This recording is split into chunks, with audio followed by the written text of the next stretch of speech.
24/7 teachers training. A lesson by lesson tutorial for homogeneous teaching.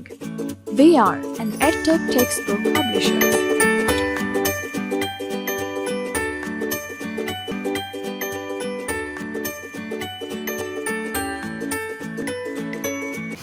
بسم اللہ الرحمن الرحیم. السلام علیکم محترم ٹیچر. سنو مین پبلشرز کی جانب سے خوش آمدید.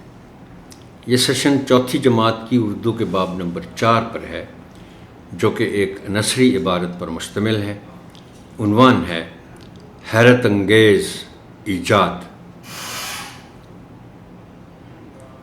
آئیے ایک نظر ڈالتے ہیں حاصلات تعلم پر. سبق کی تکمیل کے بعد طلبہ اس قابل ہو جائیں گے کہ متن کو فہم سے پڑھ سکیں، اس میں ضمیر کی حالتیں پہچان کر جملوں میں ان کا درست استعمال کر سکیں. عددی ترتیب جیسے کہ 18واں، 18ویں یا 18ویں کا فرق سمجھ کر لکھ سکیں. جمع کو واحد اور واحد کو جمع میں تبدیل کر سکیں. موبائل، ٹیب اور کمپیوٹر یا انٹرنیٹ کی مدد سے نظم و نثر پڑھ سکیں.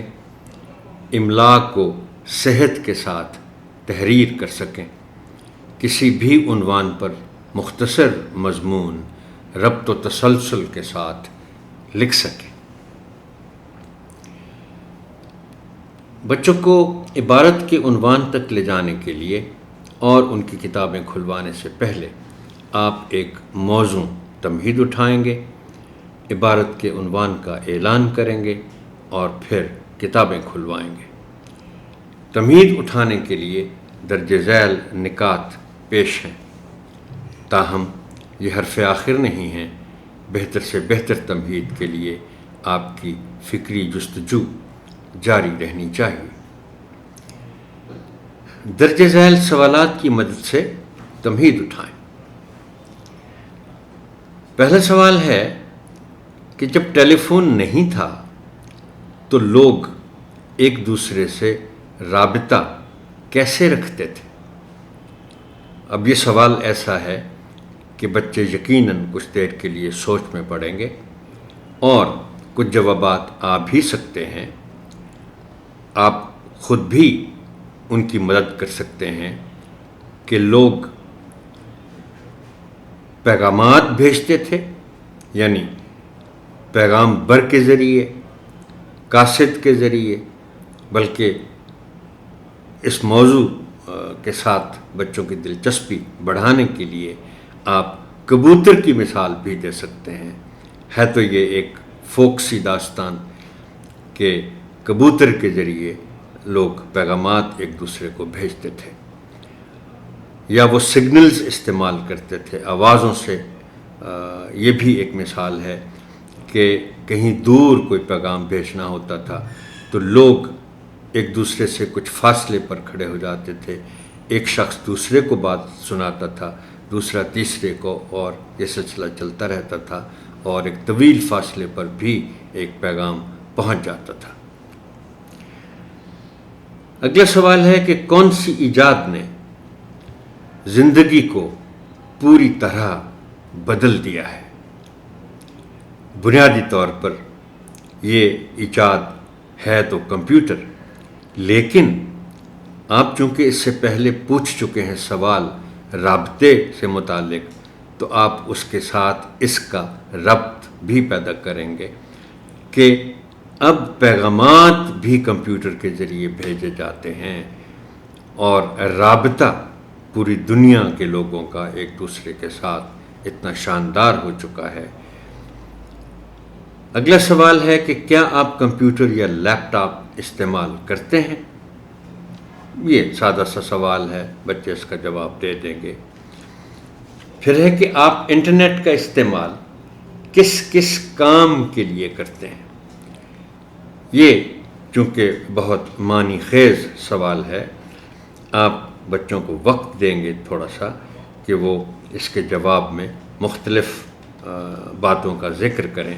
کہ وہ کس کس کام کے لیے استعمال کرتے ہیں، اور آپ ان کی مدد کے لیے ایک مختصر سا یہ جواب دے سکتے ہیں کہ زیادہ تر 2 کام ہیں، یعنی 2 نہیں 3 کام سمجھ لیں۔ ایک تو رابطہ ہے جس کا ہم اوپر ذکر کر چکے ہیں، دوسرا معلومات حاصل کرتے ہیں ہم، اور تیسرا یہ تفریح کے کام بھی آتا ہے۔ درجہ بالا سوالات پر مبنی گفتگو کے نتیجے میں بچوں کو باب کے عنوان تک لے جائیں۔ تمہید کے بعد آپ بچوں کو بغور سننے کی تاکید کے ساتھ عبارت کی قرأت کریں۔ آپ کے لیے میں قرأت کرتا ہوں۔ حیرت انگیز ایجاد۔ پچھلی صدی میں کہانیاں سنائی جاتی تھیں کہ جادو کی انگوٹھی کے نگینے میں آپ کسی کی شکل دیکھ سکتے ہیں، یا جادوئی پیالے میں واقعات کا عکس دیکھ سکتے ہیں وغیرہ۔ معلوم نہیں ان سب باتوں کا وجود تھا یا نہیں، اور حقیقت سے ان کا تعلق تھا یا نہیں، لیکن آج ایسا ممکن ہو گیا ہے۔ کمپیوٹر دور جدید کی ایک ایسی حیرت انگیز ایجاد ہے جس کی مدد سے پوری دنیا ایک جادو کے ڈبے میں سمٹ آئی ہے۔ انٹرنیٹ کی مدد سے دنیا جہان کی معلومات تک رسائی ممکن ہو گئی ہے، اور دنیا بھر کی لائبریریاں آپ کی دسترس میں ہیں۔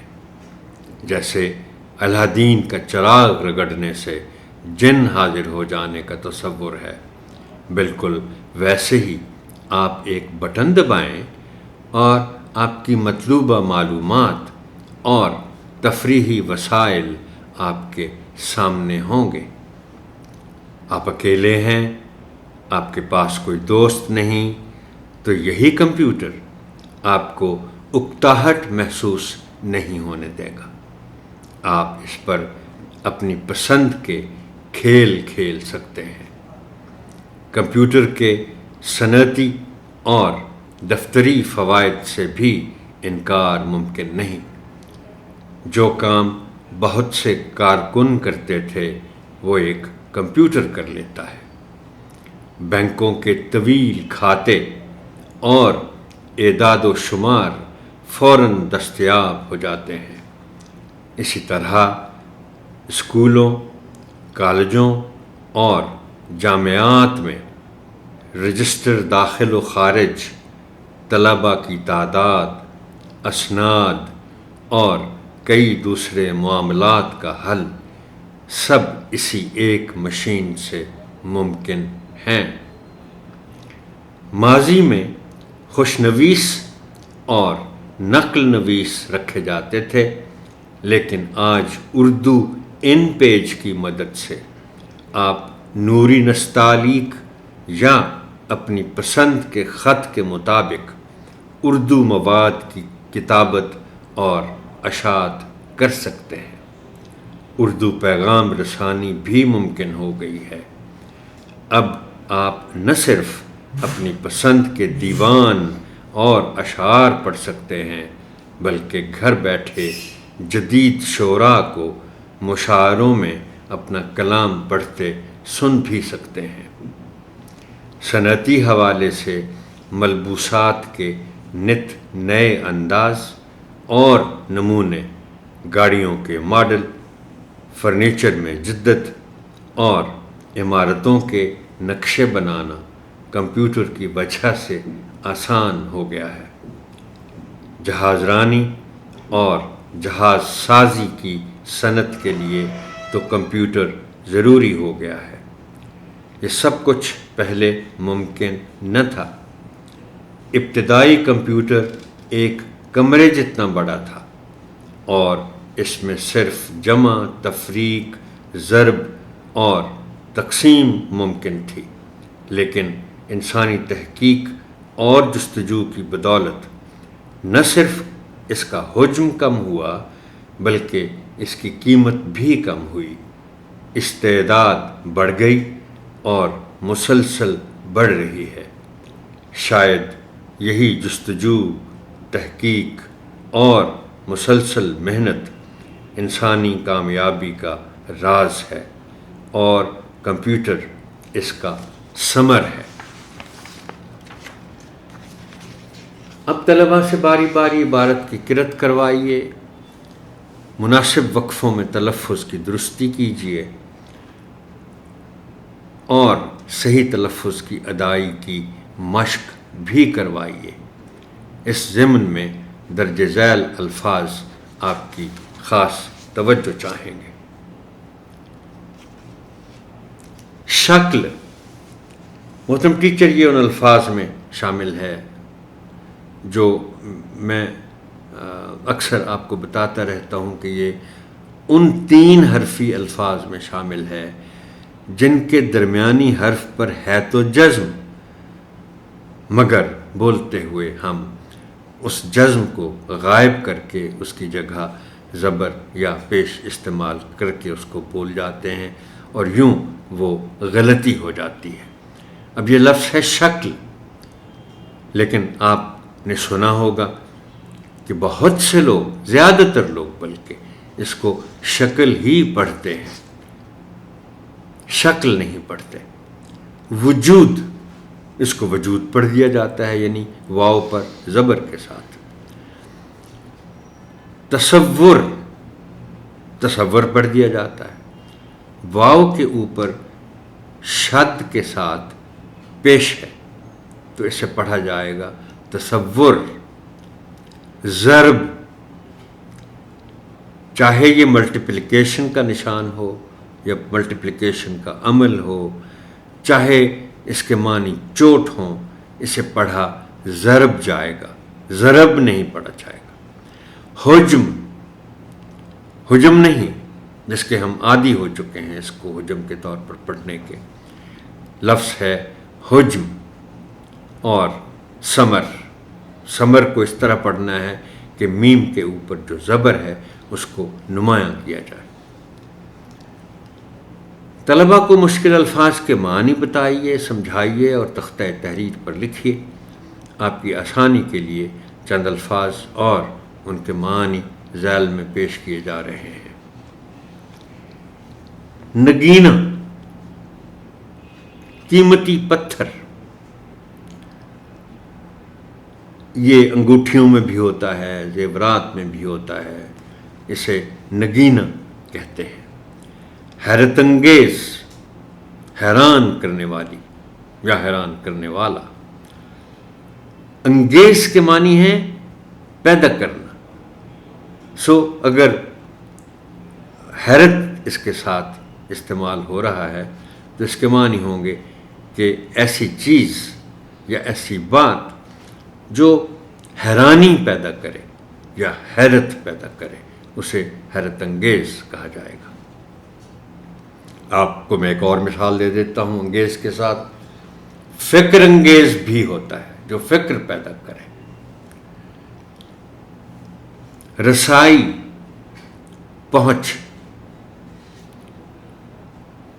دسترس، یہ بھی پہنچ، بلکہ دسترس کے معنی اختیار بھی ہیں، یعنی میں اگر کہوں کہ فلاں چیز میری دسترس میں ہے تو میری پہنچ میں بھی ہے اور میرے اختیار میں بھی ہے۔ دسترس، یہ دست اور رس دو ارکان سے مل کر بنا ہے یہ لفظ۔ دست ہاتھ اور رس پھر رسید سے فارسی کے ہیں دونوں یہ الفاظ، دست اور رس، جہاں تک ہاتھ پہنچ سکے، اسی لیے تو میری پہنچ میں ہے کہ میرا ہاتھ وہاں تک پہنچتا ہے۔ وسائل، وسیلہ کی جمع۔ ذرائع، اکتاہٹ، بیزاری۔ بچوں کو اس لفظ کے معنی سمجھانے کے لیے آپ ان کو بتا سکتے ہیں کہ بچوں بعض اوقات ایسا وقت آتا ہے کہ آپ یہ کہنے پر مجبور ہو جاتے ہیں، کسی بڑے کے پاس جاتے ہیں، دادا دادی کے پاس جاتے ہیں اور کہتے ہیں دادا میں بور ہو گیا ہوں، بور ہو رہا ہوں، تو وہ یہ جو کیفیت ہے بوریت کی، اس کو اکتاہٹ کہتے ہیں۔ لیکن اکتاہٹ کے ایک اور معنی بھی ہیں محترم ٹیچر، جو آپ بچوں کو بتائیے گا کہ بوریت کے معنی تو اپنی جگہ ہے، مگر اکتاہٹ کے دوسرے معنی ہیں کہ آپ کوئی کام مسلسل کرتے کرتے تنگ آ جائیں، تھک جائیں، اور ایک ہی جیسا کام کرتے کرتے تنگ آ جائیں، تھک جائیں، تو آپ کہتے ہیں میں اکتا گیا ہوں یہ کام کرتے کرتے۔ تو اس کیفیت کو پھر کہیں گے اکتاہٹ۔ کھاتے، یہ لفظ کھاتا کی جمع ہے۔ پرانے زمانے میں، اب بھی شاید کہیں ہوتا ہوگا ضرور، لیکن کھاتا یہ ہوتا ہے کہ ایک رجسٹر میں حساب کتاب لکھا جاتا ہے، کوئی دکاندار ہو یا کوئی اس قسم کا کاروبار ہو، تو یہ جو حساب کتاب کی کتابیں ہوتی ہیں ان کو کہا جاتا تھا کھاتے۔ بلکہ بینکوں میں بھی یہ کھاتے ہی ہوتے تھے، رجسٹروں میں حساب کتاب ہوتا تھا۔ دستیاب، حاصل، یہاں پھر دیکھیے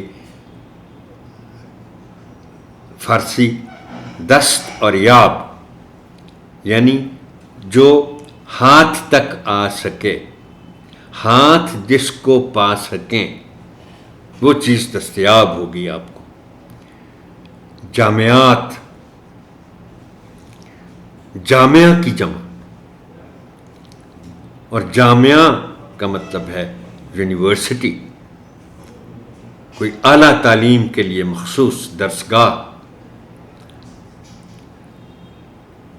اسناد، سند کی جمع، ڈگریاں، سند کا مطلب ہے ڈگری۔ سند کے ویسے اور معنی بھی ہیں، یعنی اگر کسی کا کہا ہوا صحیح ہے تو وہ اس کو سند کہا جاتا ہے، اور اس کے کہے ہوئے کو مستند کہا جاتا ہے۔ دیوان، دیوان کے اور معنی بھی ہیں، مگر اس متن میں اس کا مطلب ہے شعری مجموعہ، یعنی کسی شاعر کا سارا کلام اگر ایک کتاب میں جمع کر دیا جائے تو اسے دیوان کہا جائے گا۔ دیوان غالب جیسے بعض کتابیں ہیں جہاں مرزا اسد اللہ خان غالب کا پورا کلام ایک کتاب میں اگر جمع کر دیا جائے گا تو اسے پھر ہم دیوان غالب کہیں گے، اور یہ کسی بھی شاعر کا پورا کلام اس عنوان کے تحت ایک کتاب میں موجود ہو سکتا ہے۔ لیکن آپ بچوں کو اس کا ایک مترادف بھی بتائیے گا۔ اس کا ذکر شاید میں نے لفظ کل کے تلفظ کے حوالے سے کیا تھا کہ کل کی پھر جمع ہے کلیات، اور یہ جو لفظ کل ہے اس کی لام پر شد ہے، تو جب اس کی آپ جمع بنائیں گے تو اس میں بھی کلیات میں لام پر شد لکھا جائے گا۔ لیکن وہ عجیب لگتا ہے جب دیکھا جائے کہ کسی شاعر کا پورا کلام ایک کتاب میں جمع کر دیا گیا ہے، مگر اس کا جو عنوان ہے مثلا کلیات ناصر ہے، کلیات میر ہے، کلیات احمد فراز ہے، لیکن اگر اس کے عنوان میں لام پر شد نہیں ہوگی تو وہ غلط ہو جائے گا، اس کا وہ پھر لفظ بن جاتا ہے کلیہ، فارمولہ جس کو آپ انگریزی میں کہتے ہیں۔ شعراء، شاعر کی جمع، بعض لوگ غلطی سے اس کو حمزہ کے ساتھ لکھ جاتے ہیں، وہ غلط ہوتا ہے۔ شعراء، شاعر کی جمع۔ ملبوسات، ملبوس کی جمع، جس کے معنی ہیں لباس۔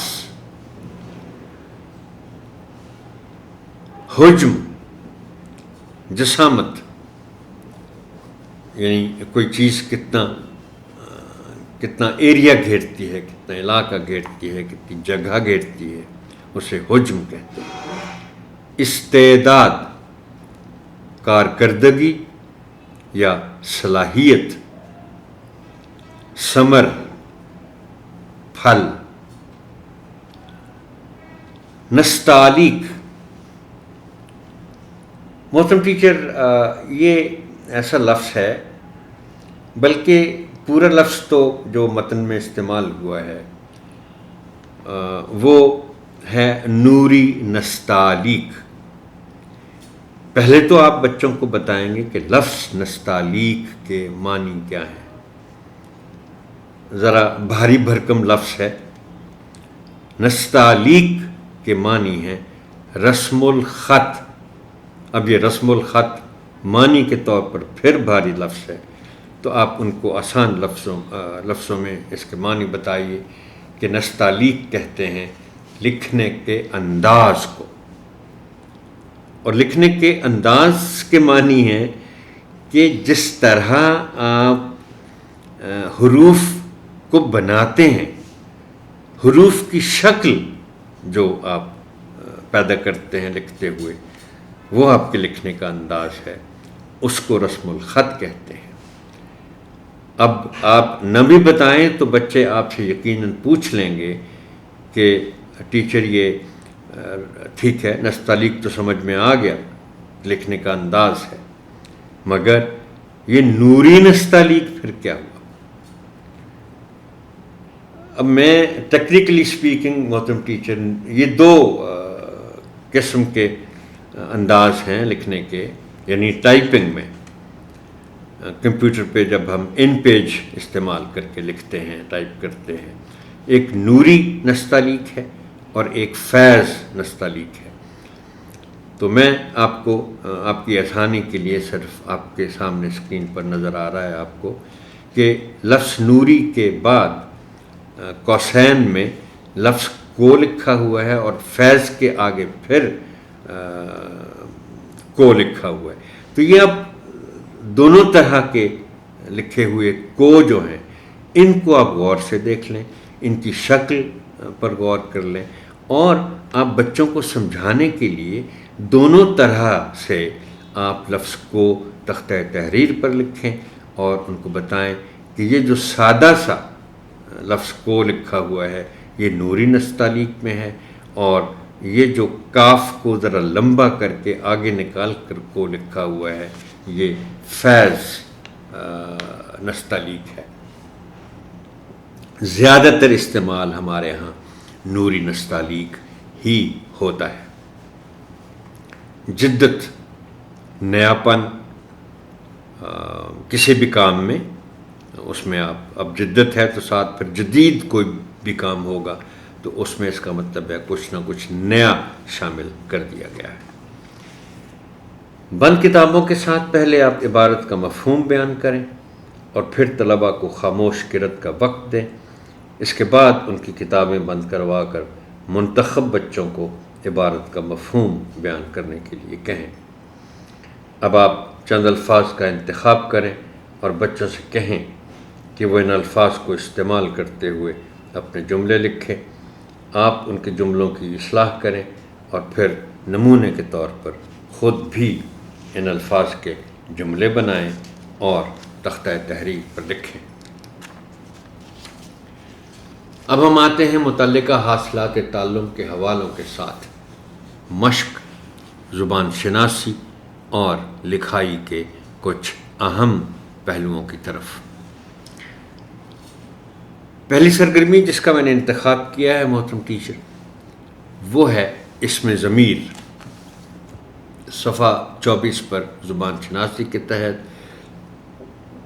حاصل تعلم اس کا ہے کہ طلباء اسم ضمیر کی حالتیں پہچان کر جملوں میں ان کا درست استعمال کر سکیں۔ معمول کی سرگرمی ہے، مگر اسم ضمیر کی تینوں حالتوں کے لیے استعمال ہونے والے الفاظ یعنی غائب، حاضر اور متکلم کے معنی ضرور بچوں کو بتائیں اور ان کے انگریزی مترادفات کا حوالہ دیں. چونکہ یہ ذرا ہم جس کو کہتے ہیں نا کہ یہ بچوں کے لیے کچھ غیر مانوس سے الفاظ ہیں بطور گرامر کی اصطلاحات کے. انگریزی میں تو وہ چونکہ ظاہر ہے پہلی جماعت سے پڑھ رہے ہیں، تو اسی لیے میں نے آپ سے گزارش کی ہے کہ اب یہ لفظ غائب، اب ان کو یوں سمجھائیے کہ دو لوگ کھڑے آپس میں باتیں کر رہے ہیں، تو متکلم وہ ہوگا جو بات کر رہا ہے، حاضر وہ ہوگا جو بات سن رہا ہے، اور غائب وہ ہوگا جس کا ذکر ہو رہا ہے مگر وہ وہاں موجود نہیں ہے. تو آپ اگر انگریزی کے مترادفات استعمال کریں گے جو کہ زیادہ آسان کر دیتے ہیں اس کو سمجھنا، تو آپ ان کو یہ بتائیے گا کہ متکلم جو بول رہا ہے اس کو فرسٹ پرسن کہتے ہیں، اور حاضر جو سن رہا ہے اس کو سیکنڈ پرسن، اور جو غائب ہے یعنی جو موجود نہیں ہے اس کو تھرڈ پرسن کہتے ہیں. دوسری سرگرمی ہے کہ کمپیوٹر کے فوائد پر جملے لکھنا. صفحہ 26 پر تخلیقی لکھائی کے تحت حاصل تعلم اس کا ہے کہ طلباء اپنے مشاہدات اور خیالات کو مربوط، رواں اور موزوں انداز میں لکھ سکیں. یہ سرگرمی لکھنے سے پہلے کی گفتگو کے بغیر کروائی جائے. دیکھیں عام طور پر میں آپ سے گزارش کیا کرتا ہوں کہ کسی موضوع پر اگر بچوں نے جملے لکھنے ہیں تو پہلے ان کے ساتھ آپ اس موضوع پر گفتگو کریں تاکہ ان کے لیے جملے لکھنا آسان ہو جائے. مگر یہاں چونکہ وہ پورا آپ کے سبق کا جو متن ہے وہ کمپیوٹر کے فوائد پر ہے، اس لیے پہلے آپ جملے لکھوا لیں، بعد میں پھر ان جملوں کی اصلاح کریں. یہ سیشن یہاں تک ہی محترم ٹیچر. آپ کی سماعت کا شکریہ. اللہ حافظ ناصر.